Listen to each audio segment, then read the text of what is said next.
thing with that potential to break a record is you may see some changes when it comes to fall colors.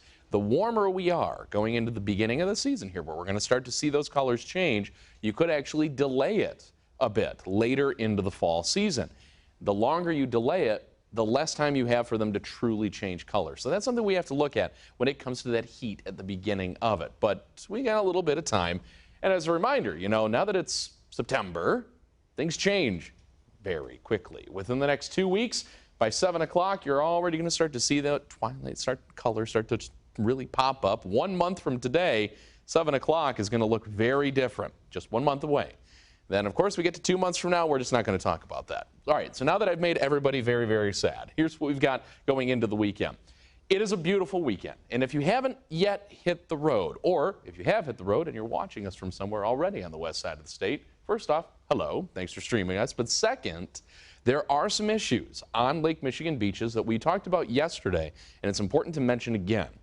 There are some higher wave heights and some rip issues on a lot of those Lake Michigan beaches here that you can already see, especially from areas like Grand Haven and Holland all the way up to the north, and especially as well on the tip of the thumb. So a couple different spots, but that's likely going to expand a little bit further here as we get into the weekend itself. So right now we're already seeing issues, and that's expected to get a little more widespread. So if you are heading to any of the beaches along, especially Lake Michigan, just keep an eye on the conditions, especially through Monday. Now, for the weekend itself, around the state as a whole, it's all sunshine with a solid amount of warmth as well. We get into the weekend itself, and while tomorrow, again, we've got those 80s, we got the sunshine, arts, beats, and eats, we've got those beautiful conditions with just a little bit of cloud cover trying to break in. It's not something that lasts very long.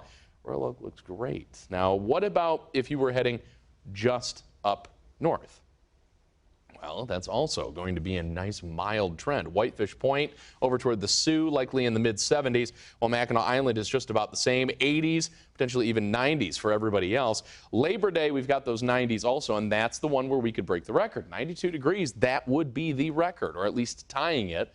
If we make it 1 extra degree, it would be a record-setting day. So it's wild to see that much heat right at the beginning of September. But we're watching Thursday because every single time we've had these stronger storm systems, or these stronger areas of heat followed by a cold front that's a little on the stronger side, you have that chance of storms, but also we've seen some severe weather each time.